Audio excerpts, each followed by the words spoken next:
दोस्तों, स्वागत है आप सबका हमारे इस रिजल्ट जस्ट अहेड के सीरीज़ में, जिसमें हम देखेंगे कक्षा 10 की हिंदी का पाठ्य पुस्तक का काव्य खंड का एक कविता जनतंत्र का जन्म, जिसे लिखा है रामधारी सिंह दिनकर जी ने, और इसके संदर्भ में हम चर्चा करेंगे।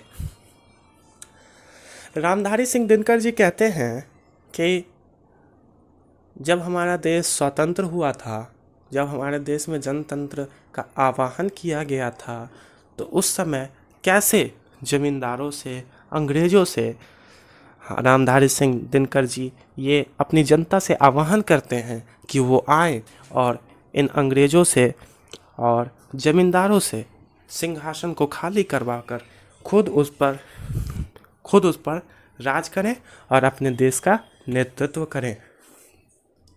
तो आइए उसी संदर्भ में इस कविता को पढ़ते हैं। सदियों की ठंडी बुझी राख सुगबुगा उठी, मिट्टी सोने का ताज पहन इठलाती है। दो राह समय के रथ का घर घर नाद सुनो, सिंहासन खाली करो कि जनता आती है। जनता, हाँ, मिट्टी की आबोध मूर्त है वही, जाड़े पाले की कसक सदा सहने वाली। जब अंग अंग में लगे सांप हो चूस रहे, तब भी न मुंह खोल दर्द कहने वाली। जनता, हाँ, लंबी बड़ी जीभ की वही कसम, जनता सचमुच ही बड़ी वेदना सहती है। सो ठीक, मगर आखिर इस पर जनमत क्या है प्रश्न गुढ़ा, जनता इस पर क्या कहती है। मानो जनता हो फूल जिसे एहसास नहीं, जब चाहो तभी उतार सजा लो दोनों में। अथवा कोई दुधमुही जिसे बहलाने के जंतर मंतर सीमित हो चार खिलौनों में, लेकिन होता भूडोल भवंडर उठता है। जनता जब कोपाकुल हो फ्रिकुटी चढ़ाती है। दो राह समय के रथ का घर घर नाद सुनो, सिंहासन खाली करो कि जनता आती है। हुंकारों से महलों की नींव उखड़ जाती, सांसों के बल से ताज हवा में उड़ता है। जनता की रोके राह समय में ताव कहाँ, वह जिधर चाहती काल उधर ही मुड़ता है। अब 2 शताब्दियों शास्त्रार्थ का अंधकार बीता, गवाक्ष अंबर के दहके जाते हैं। यह और नहीं कोई जनता के स्वप्न अजय, चिरते तिमिर के वृक्ष उमड़ते आते हैं। सबसे विराट जनतंत्र जगत का आ पहुंचा, 33 कोटि से हित सिंहासन तैयार करो। अभिषेक आज राजा का नहीं प्रजा का है, 33 कोटि जनता के सिर पर मुकुट धरो। आरती लिए तू किसे ढूंढता है मूर्ख, मंदिरों राजप्रसादों में तहखानों में। देवता कहीं सड़कों पर गिट्टी तोड़ रहे, देवता मिलेंगे खेतों में खलिहानों में।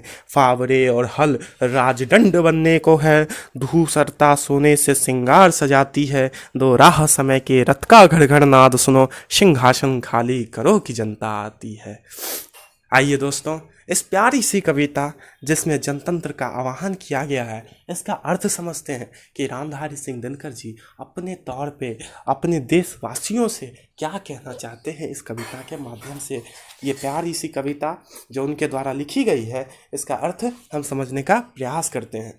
सदियों से ठंडी बुझी राख सुगबुगा उठी, कहने का अर्थ है कि जो जनता सदियों से एकदम बुझी हुई थी, जो कुछ बोल नहीं रही थी, जो बेजुबान सी जनता थी, अब वो जाग उठी है। मिट्टी सोने का ताज पहन इठलाती है। ये जो मिट्टी सोने का ताज पहन इठला रही है, ये जो लोग आज जो जमींदार और अंग्रेज हमारे सर पर चढ़कर बैठ चुके हैं। दो राह समय के रथ का घर घर नाद सुनो। अब समय का रथ जो है वो उसका नाद सिंहनाद होने लगा है। सिंहासन खाली करो कि जनता आती है। ये कह रहे हैं, हे अंग्रेजों, हे जमींदारों, अब तुम्हारी बारी खत्म हो गई, अब तुम सिंहासन खाली करो। अब देश की जनता जाग उठी है, अब वो आ रही है। जनता, हाँ, मिट्टी की आबोध मूर्तें वही, जनता जो तभी किसी मिट्टी की मूर्तें जैसी होती थी। जनतंत्र से पहले जो राजतंत्र था ना, तो इसमें जनता का कोई मोल था नहीं।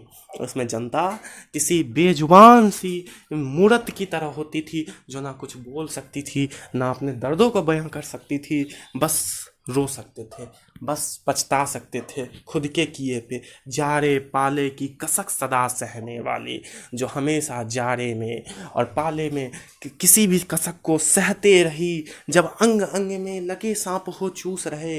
अब जब तुम्हें लग रहा है ना कि तुम्हारे अंग अंग को सांप चूस रहे हैं, तब भी न मुँह खोल दर्द कहने वाली जनता ऐसी होती है कि तब भी कुछ नहीं कहती थी, तब भी दर्द सहती रहती थी।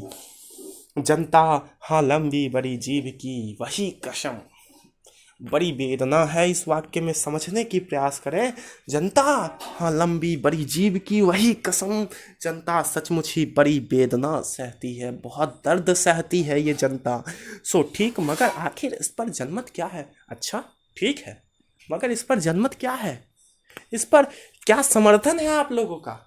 इस पर जनमत क्या है? पूछने वाले ने पूछा कि इस पर जनमत क्या है? ये सब तो ठीक है, जनता सहती है, जनता बेजुबान है, ऐसी तो जनता है, ये तो नियति ने जनता को बना दिया। लेकिन इस पे आप लोगों का जनमत क्या है? इस पे आप क्या कर लेंगे?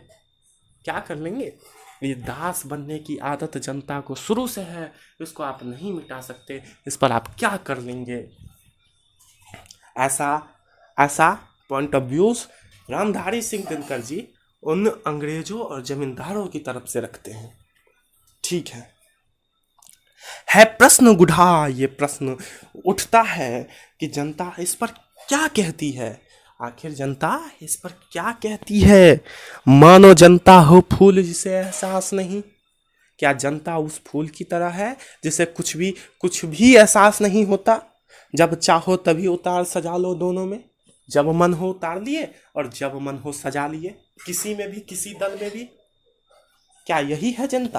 क्या यही है जनतंत्र? ये रामधारी सिंह दिनकर जी पूछते हैं।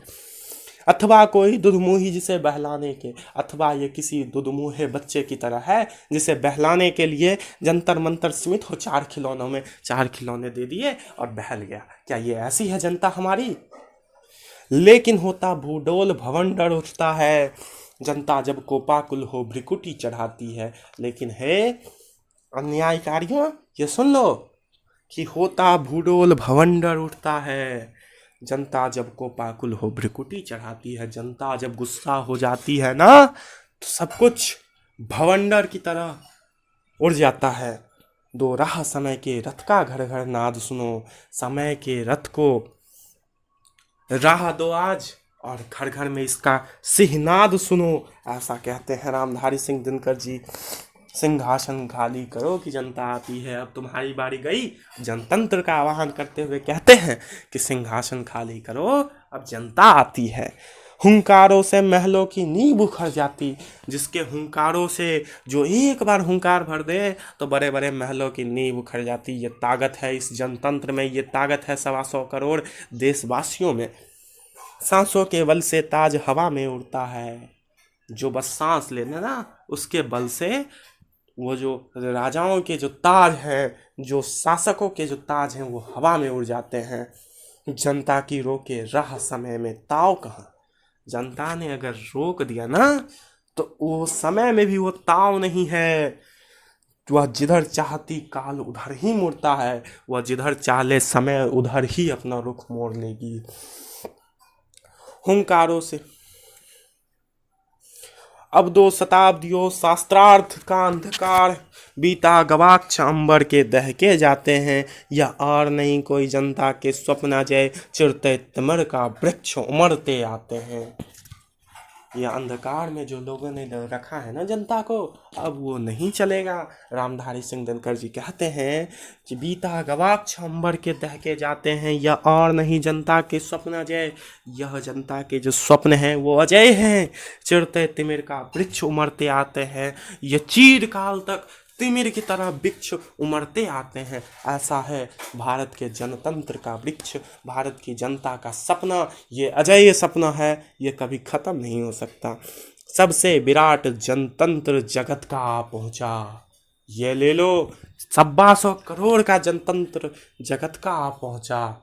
उस समय तो 125 करोड़ हमारी आबादी थी भी नहीं, उस समय जितनी भी थी, तो जनतंत्र का आह्वान करते हुए, उसकी शक्ति दिखाते हुए बोलते हैं कि जग का जो है ना, पूरी दुनिया के सबका सबसे विराट जनतंत्र जगत का आ पहुंचा, 33 कोटि हित सिंहासन तैयार करो, अभिषेक आज राजा का नहीं प्रजा का है, अभिषेक आज राजा का नहीं प्रजा का है। 33 कोटि जनता के सिर पर मुकुट धरो। अब 33 कोटि के जनता के सिर पर मुकुट धरो। आरती लिए तो किसे ढूंढता है मूर्ख, मंदिरों में, राजप्रसादों में, तहखानों में। देवता कहीं सड़कों पर गिट्टी तोड़ रहे, देवता मिलेंगे खेतों में, खलिहानों में। रामधारी सिंह दिनकर जी जो हमारे राष्ट्र कवि हैं, इस वाक्य पर जोर देते हुए, भारत के किसानों पर जोर देते हुए, मजदूरों पर जोर देते हुए उनको देवता के समतुल्य बताते हैं, उनको देवता के समतुल्य बताते हैं। कहते हैं कि ये मूर्ख, तो जिसे भी मंदिरों में ढूंढ रहा है ना, तो जिसे भी मंदिरों में ढूंढ रहा है, वो अन्नदाता तुझे मंदिरों में नहीं, वो अन्नदाता तुझे खेतों खलिहानों में मिलेंगे। वो मजदूर तुम्हें सड़कों पर गिट्टी तोड़ते हुए मिलेंगे, जिनकी वजह से तुम ये सब कर रहे हो। फावड़े और हल राजदंड बनने को है। ये कृषि प्रधान देश है दोस्तों, यहाँ फावड़े और हल राजदंड बनने को है। धूसरता सोने से श्रृंगार सजाती है, दो राह समय के रथ का घर घर नाद सुनो, सिंहासन खाली करो कि जनता आती है। कितनी प्यारी सी कविता है। इस कविता को आप पुनः अभ्यास करें, और इसका प्रश्न उत्तर हम अगले एपिसोड में करवा देंगे। ठीक है, इसी के साथ हम इस एपिसोड को समाप्त करते हैं। आप रामधारी सिंह दिनकर जी की जीवनी के बारे में पढ़ें। ये हमारे राष्ट्र कवि थे। इनका जन्म 23 सितंबर 1908 ईस्वी को सिमरिया बेगूसराय बिहार में हुआ था, तथा निधन 24 अप्रैल 1974 ईस्वी में। इनकी माँ का नाम मनरूप देवी तथा पिता का नाम रवि सिंह था। दिनकर जी की प्रारंभिक शिक्षा गांव और उनके आसपास हुई थी। तो इनके बारे में जितना हो सके आप ढूंढे, पढ़े। ये बहुत ही क्रांतिकारी कवि थे। इनके कलम में क्रांति थी। इन पर लिखा गया, इनके द्वारा लिखा गया और भी किताबें पढ़े, जैसे रश्मि रथी लिखे हैं इन्होंने, जो कर्ण पे है, और भी कुरुक्षेत्र लिखे हैं। बहुत से ऐसे किताब हैं जिसे रामधारी सिंह दिनकर जी ने लिखा है। तो आप इन वीरस की कविताओं को पढ़ते रहें। धन्यवाद।